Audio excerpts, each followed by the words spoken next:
75 वर्षों में महिला सशक्तिकरण और महिला स्वतंत्रता की ही बात की जा रही है। एक ऐसा नैरेटिव सेट कर दिया गया है अर्बन नक्सल सोच के द्वारा कि पुरुषों के साथ के लिए सोचना ही गुनाह हो गया है। देखिए, हम लोग यहाँ पे हैं पुरुषों के अधिकार के लिए खड़े हैं, क्योंकि देखिए अगर देखा जाए तो महिला आयोग भी है, कॉकरोच आयोग भी है, एनिमल आयोग भी है। पुरुषों के लिए कोई आयोग नहीं है और महिलाओं के लिए इतना सारा सुविधा है, 54 कानून है, 382 स्कीम्स हैं, बट हमें कोई सुविधा नहीं मिलती, हमारी कोई सुनवाई नहीं है। कोई लड़की आके बोलती है कि हमें छेड़ दिया तो 354 का लग जाएगा, बट हम अगर कहें किसी लड़की ने छेड़ दिया तो वो नहीं लगता। क्राइम का कोई जेंडर नहीं होता, लड़का और लड़की दोनों ही क्रिमिनल होते हैं। ऐसा नहीं है कि लड़की ने झूठ बोला या लड़के ने झूठ बोला, दोनों में कोई अंतर है, नहीं होना चाहिए। लड़कियां और लड़के दोनों ही प्रताड़ित होते आए हुए हैं, बट क्योंकि लड़की फिजिकली स्मॉल और इतनी स्ट्रांग नहीं दिखती है, इसीलिए उसके पास में सबकी पूरे समाज की सिंपैथी आती है। बट आज की तारीख में लड़कियां उन रूल्स का, उन लॉज का मिसयूज कर रही हैं। हमारा ये मानना है कि अगर लड़की झूठी मिलती है तो लड़की को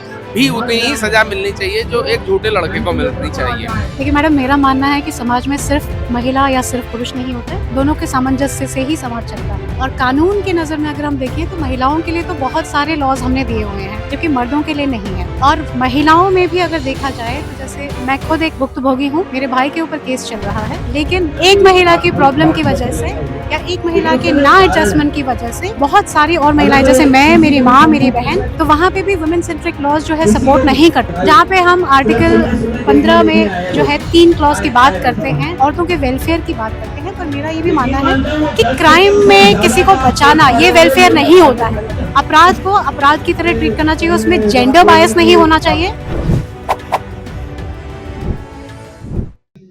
महिला आयोग, वुमेन एम्पावरमेंट और बेटी बचाओ जैसे नारे आपने बहुत सारे सुने होंगे, लेकिन क्या कभी आपने ये नारा सुना है कि पुरुष आयोग भी होना चाहिए? जी हाँ, पुरुष जो है आज के टाइम पर बहुत प्रताड़ित है महिलाओं से।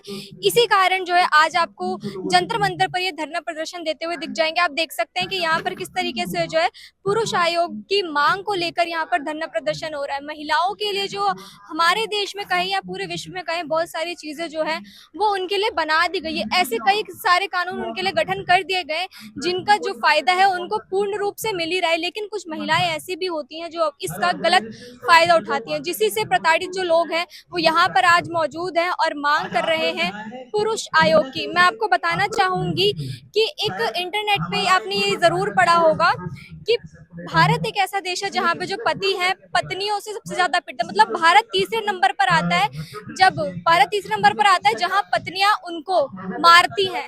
ये लिस्ट आपने इंटरनेट पे पढ़ी होगी, झलको दिल्ली इसकी पुष्टि नहीं करता है लेकिन हमने ये पढ़ा है। और अगर आपको बात करूं मैं 2021 की, 2021 में करीब 1,65,000 लोगों ने सुसाइड किया था, जिसमें से 80,000 से ज्यादा पुरुषों ने सुसाइड किया था। और इसमें से आपको मैं बता दूं कि कई सारे कारण होते हैं पुरुष के सुसाइड करने के। कई बार जो है वो पत्नियों के द्वारा उन पर झूठे आरोप लगाए जाते हैं, मारपीट करने के, दहेज मांगने के, काफी सारे झूठे आरोप के साथ जो है वो उनको फंसा दिया जाता है, उनके और उनके पूरे परिवार को जो है इस जाल में फंसा दिया जाता है। ऐसा बहुत आजकल देखने को मिल रहा है। इसी के खिलाफ आवाज उठाने के लिए आज ये जो पुरुष आयोग की मांग करने के लिए यहाँ पर ये आप देख सकते हैं पूरी की पूरी जो यहाँ पर प्रोटेस्ट चल रहा है और यहाँ पे लोग मौजूद हैं और अपनी अपनी बात कह रहे हैं और सहयोग मांग रहे हैं। तो चलिए इन लोगों से बात करेंगे, जानेंगे कि आखिरकार इनकी मांगे क्या है। आप देख सकते हैं कि यहाँ पर जो है बहुत बड़ा प्रोटेस्ट चल रहा है और उन्हीं में से कुछ लोग जो है यहाँ हमें बताएंगे कि वो आखिर किस कारण से यहाँ पे प्रोटेस्ट कर रहे हैं। क्या नाम है आपका? विजय सिंह। क्या कारण है प्रोटेस्ट करने का? देखिए, हम लोग यहाँ पे हैं पुरुषों के अधिकार के लिए खड़े हैं, क्योंकि देखिए अगर देखा जाए तो महिला आयोग भी है, कॉकरोच आयोग भी है, एनिमल आयोग भी है। पुरुषों के लिए कोई आयोग नहीं है और महिलाओं के लिए इतना सारा सुविधा है, 54 कानून है, 382 स्कीम्स हैं, लेकिन हम लोग 72% हैं जो जीडीपी में हिस्सा रखते हैं, जो हम लोग टैक्सेस पे करते हैं, 72% लोग टैक्स पे करते हैं जो पुरुष होते हैं, बट हमें कोई सुविधा नहीं मिलती, हमारी कोई सुनवाई नहीं है। कोई लड़की आके बोलती है कि हमें छेड़ दिया तो 354 का लग जाएगा, बट हम अगर कहें किसी लड़की ने छेड़ दिया तो वो नहीं लगता। कई हैं पेरेंट जो यहाँ पे अपने बच्चों से दूर हैं और हर कोई यही कहता है कि भाई बच्चों को माँ की जरूरत है, लेकिन बाप की क्या जरूरत नहीं है। तो ऐसा है कि हम लोग अपने ही कंट्री में ना सेकंड क्लास सिटीजन बन के रह गए हैं, इसीलिए हम अपनी आवाज उठाने आए हैं और यहाँ पे हम लोग वही प्रोटेस्ट कर रहे हैं। आपकी लड़ाई किन महिलाओं से है? हमारी लड़ाई झूठी महिलाओं से है। देखो, जो महिला आयोग है आज की डेट में वो महिला आयोग नहीं रह गया, उसका नाम बदल के ना पत्नी आयोग कर देना चाहिए।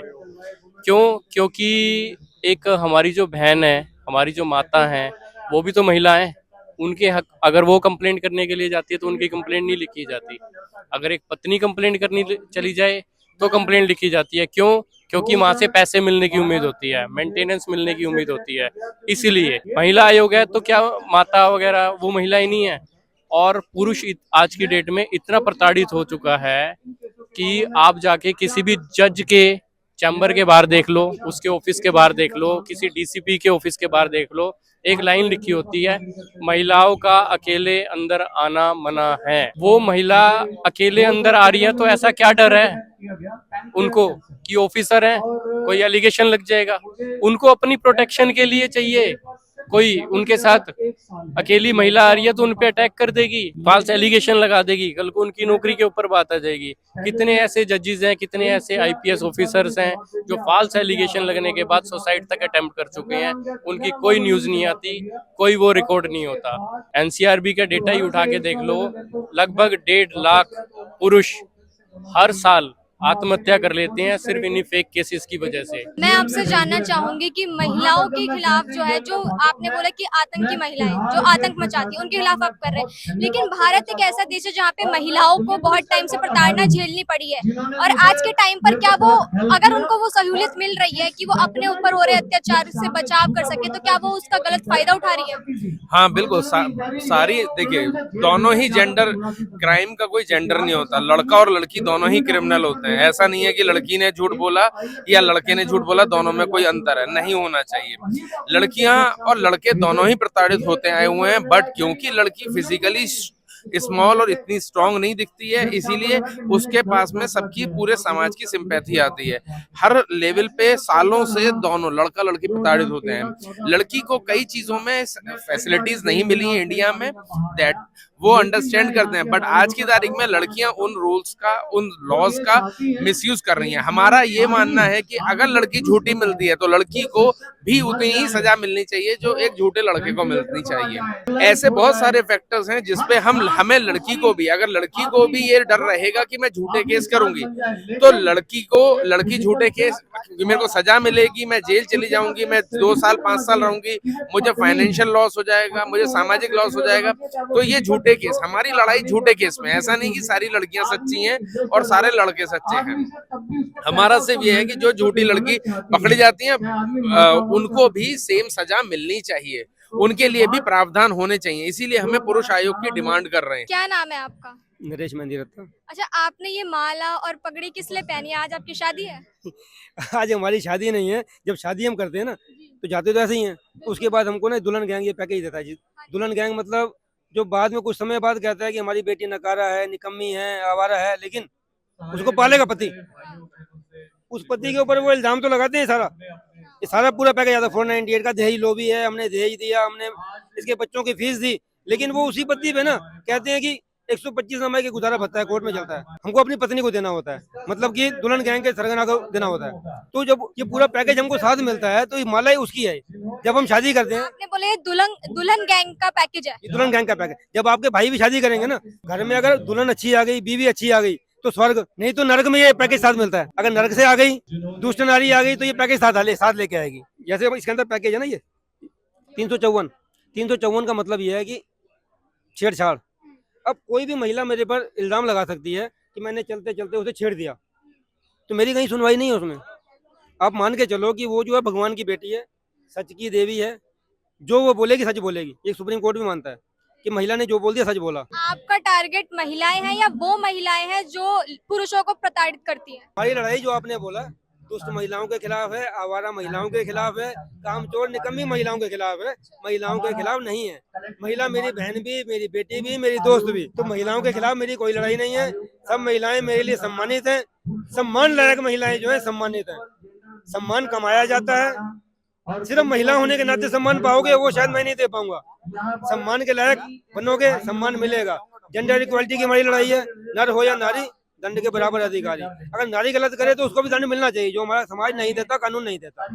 NCM India council for men's के लिए जो ये आप देख सकते हैं आयोग है, यहाँ पर पुरुष ही आपको मिलेंगे, लेकिन इन पुरुषों के साथ हमें एक महिला मिली है जो इनका सहयोग कर रही है। क्या नाम है आपका? सरोज शर्मा। जी, आपने देखा ही है कि यहाँ पे जो लोग हैं सारे पुरुष की जो वो होती है, उनके जो अधिकार होते हैं उन पर बात करते हैं, लेकिन आप एक महिला होकर उनके सहयोग में है, इसका क्या कारण है? देखिए मैडम, मेरा मानना है कि समाज में सिर्फ महिला या सिर्फ पुरुष नहीं होते, दोनों के सामंजस्य से ही समाज चलता है। और कानून के नज़र में अगर हम देखें तो महिलाओं के लिए तो बहुत सारे लॉज हमने दिए हुए हैं, जबकि मर्दों के लिए नहीं है। और महिलाओं में भी अगर देखा जाए तो जैसे मैं खुद एक भुक्तभोगी हूँ, मेरे भाई के ऊपर केस चल रहा है, ठीक है, लेकिन एक महिला की प्रॉब्लम की वजह से या एक महिला के ना एडजस्टमेंट की वजह से बहुत सारी और महिलाएं, जैसे मैं, मेरी माँ, मेरी बहन, तो it's one versus multiple women, तो वहाँ पे भी वुमेन सेंट्रिक लॉज जो है सपोर्ट नहीं करते हैं आप। जहाँ पे हम आर्टिकल 15 में जो है 3 क्लॉज की बात करते हैं, औरतों के वेलफेयर की बात करते हैं, पर मेरा ये भी मानना है कि क्राइम में किसी को बचाना ये वेलफेयर नहीं होता है। औरत का एम्पावरमेंट एक वेलफेयर जरूर हो सकता है, पर क्राइम में या अपराध के लिए आई डोंट थिंक सो कोई वेलफेयर होता है। ठीक है, अपराध को अपराध की तरह ट्रीट करना चाहिए, उसमें जेंडर बायस नहीं होना चाहिए, क्योंकि वहां पे सिर्फ एक इनोसेंट के साथ हमारी लड़ाई है। एक इनोसेंट उस चीज के लिए सफर करेगा, और सिर्फ औरत और सिर्फ मर्द के नाम पर कोई डिस्क्रिमिनेशन होना नहीं चाहिए। So that's my thing. बराबरी तभी आएगी जब पुरुषों को भी उतने अधिकार मिलेंगे जो आज के टाइम पर महिलाओं को मिले। बिल्कुल मैडम, हम सब जो है इस देश के नागरिक हैं, तो हम सबके पास ये राइट होना चाहिए, और कंट्री का जो रिस्पॉन्सिबिलिटी है सबकी प्रोटेक्शन करना है, सिर्फ औरत और मर्दों का नहीं है। आज की डेट में अगर मेरे घर के जो छोटे लड़के हैं, I am more scared for them, क्योंकि जब वो बाहर निकलते हैं मुझे नहीं पता कब कौन सी लड़की उनके ऊपर कौन से इल्जाम लगा देगी। ठीक है, उसी तरह से because of these biased laws मुझे अपनी बेटी के लिए भी चिंता होती है, या मेरे घर की जो बेटियां हैं उनके लिए भी चिंता होती है, क्योंकि पहले जब हम सड़कों पे निकलते थे तो पुरुष आ जाते थे बचाने के लिए कम से कम। आज की डेट में आप देखिए इतने सारे इंसिडेंट हो गए हैं कि ओपनली बहुत सारे इंसिडेंट्स हो रहे हैं, लेकिन कोई बचाने नहीं आ रहा है। रीजन बीइंग क्योंकि कोई जो है इतने डरे हुए हैं सब लोग कि कोई जो है गलत केसेस में फंसना नहीं चाहता है मदद करके भी। सो ये सिर्फ रेप्रिकॉशन मर्दों पे नहीं हो रहा है, ये औरतों पे भी हो रहा है, इसका जो बैड इफेक्ट जो है। So I think that is the reason I am standing for this. तो आजकल के जो अधिकार आ गए महिलाओं के पास, क्या उनका गलत फायदा उठाया जा रहा है? बिल्कुल मैडम, बहुत ज्यादा गलत फायदा, और मैं इस चीज को देख चुकी हूँ कोर्ट्स में जाके, पुलिस चौकी में जाके।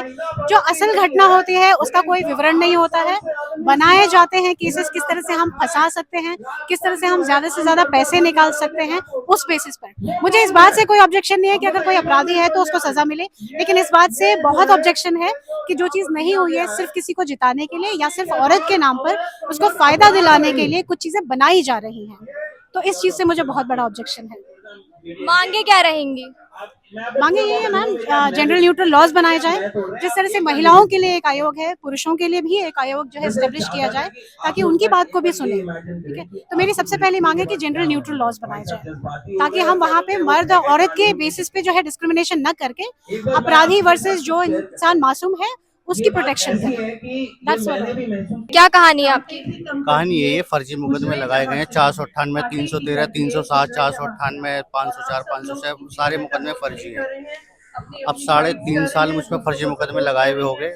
उसके बाद की मुझसे गलती हो गई, मैंने सारे फर्जी मुकदमे डाले थे। किसी अपने भाई के कहने पर, अपनी माँ के कहने पर, अपने बाप के कहने पर सिर्फ 10-15 लाख रुपए हमें मिल जाए, इस वजह से मुझ पर फर्जी मुकदमे लगाए गए। अब मैं पछता रही हूँ, मैं सारे मुकदमे वापसी ले लूँगी। मैं आना चाहती हूँ, मुझसे हकीकत में गलती हुई है, मुझे पैसों का लालच नहीं करना था। अभी यही वजह है कि सारे मुकदमे फर्जी डाले गए थे, वो पछता रही है इस चीज़ से। तो उनको ऐसी क्या जरूरत पड़ी कि उन्होंने आप पे फर्जी मुकदमे लगाए? फर्जी मुकदमे क्या मैडम, जो दुरुपयोग हो रहा है कानून का, जो महिला कर रही है दुरुपयोग, यही चल रहा है कि पुरुषों का फर्जी मुकदमे डालो और पैसे जितने हटने हटो उनसे फर्जी मुकदमों में। तो इन 3 सालों में आपने काफी ज्यादा मानसिक उत्पीड़ना झेली हो? बहुत, मेरा पूरा परिवार डिप्रेशन में है आज पूरा। कई बार आत्महत्या करने की कोशिश भी करी गई मैंने, मगर यह है जब पूरी हमारी टीम और सहयोग की टीम मिली हमें, तो मुझे इनसे थोड़ी मजबूती मिली। बहुत ज़्यादा मानसिकता पीड़ित है मेरा पूरा परिवार। आपने देखा है कि किस तरीके से जो है पुरुष आयोग की मांग की जा रही है। यहाँ पर बार बार एक बात बोली गई है कि हर चीज की जो है आयोग बनाए गए, लेकिन पुरुष आयोग क्यों नहीं बनाए गए? अगर समानता की बात होती है तो समानता महिला पुरुष दोनों के बीच होनी चाहिए। इसी की मांग को लेकर यहाँ पर जो है इतनी भारी तादाद में लोग इकट्ठे हुए हैं। इसमें आपको महिला पुरुष दोनों दिख जाएंगे, दोनों ही जो है इस चीज को लेकर आवाज उठा रहे हैं। हम उम्मीद करेंगे कि आप ये वीडियो को ज्यादा से ज्यादा शेयर करेंगे ताकि इनका हौसला बढ़ सके और इनके साथ न्याय हो सके। इसी के साथ देखते रहे झलको दिल्ली। मैं सिमरन, जंतर मंतर से।